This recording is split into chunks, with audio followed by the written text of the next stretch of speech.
রাহুল, প্রিয়াঙ্কা, সীতা আর রবি চারজন বন্ধু। তারা একদিন জঙ্গলের মধ্যে থেকে যাচ্ছিল।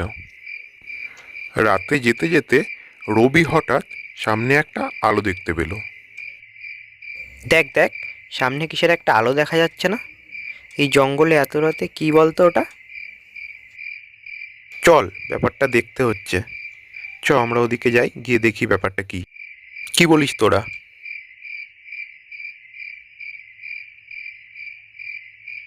এরপর তারা চারজন সেখানে গিয়ে দেখল এক কাপালিক সেখানে ধ্যান করছে।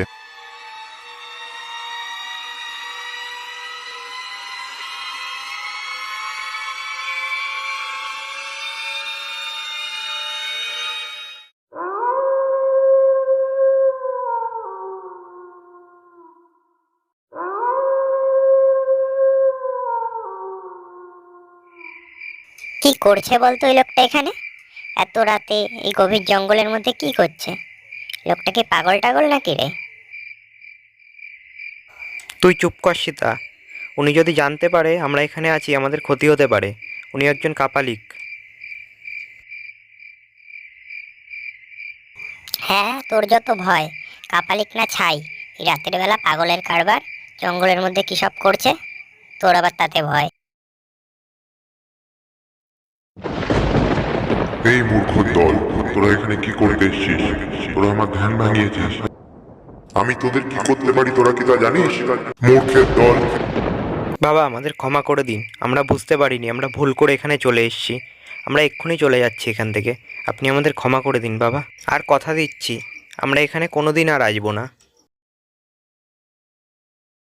আমি তোদের ক্ষমা করতে পারি, কিন্তু একটা শর্তে। এখান থেকে 20 পা দূরে একটা পুকুর আছে।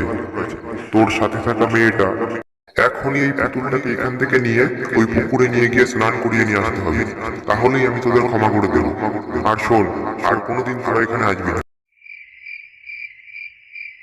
এরপর কাপালিকের কথা মতো সীতা একা গিয়ে সেই পুতুলটিকে পুকুর থেকে স্নান করিয়ে নিয়ে আসে।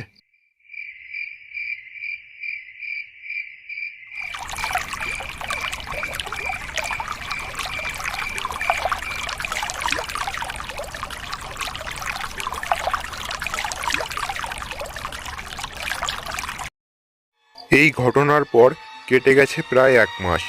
এই 1 মাসের মধ্যে সীতা তার বন্ধুদের সাথে দেখাও করে না এবং সে বাড়ি থেকেও বেরোয় না। এর ফলে তার বন্ধুরাও চিন্তিত হয়ে পড়ে।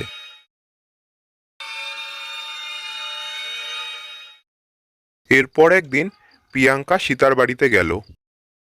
কি রে, কি ব্যাপার বলতো তোর? তুই বাড়ি থেকে বেরোস না, আমাদের সাথেও কথা বলিস না।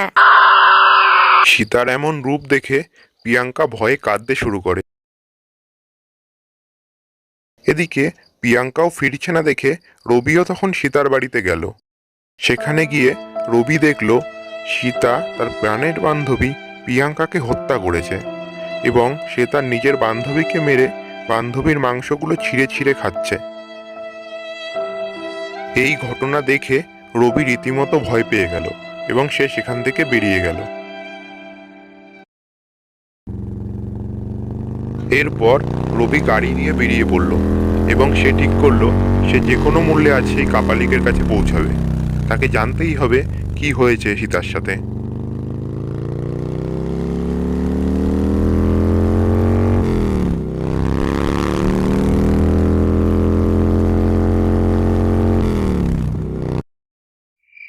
কি রে মূর্খ, তুই আবার এসেছিস এখানে? তোকে না বারণ করেছিলাম এখানে আর কোনোদিনও আসবি না? তোমার জন্য আমার বন্ধুদের আজকে এই অবস্থা। আজ আমি তোমাকে আর ছাড়বো না। সব নষ্টের মূলে এই পুতুলটা। আজ এই পুতুলটাকেই আমি আগুনে ভস্মীভূত করে দেব। তোমাকে আমি আর কারো ক্ষতি করতে দেব না। এই নে। এরপর সেই পুতুল থেকে কারো যেন এক আত্মা বেরিয়ে চলে যায় এবং কোনো এক অজানা কারণে কাপালিকেরও সেই সময় মৃত্যু ঘটে।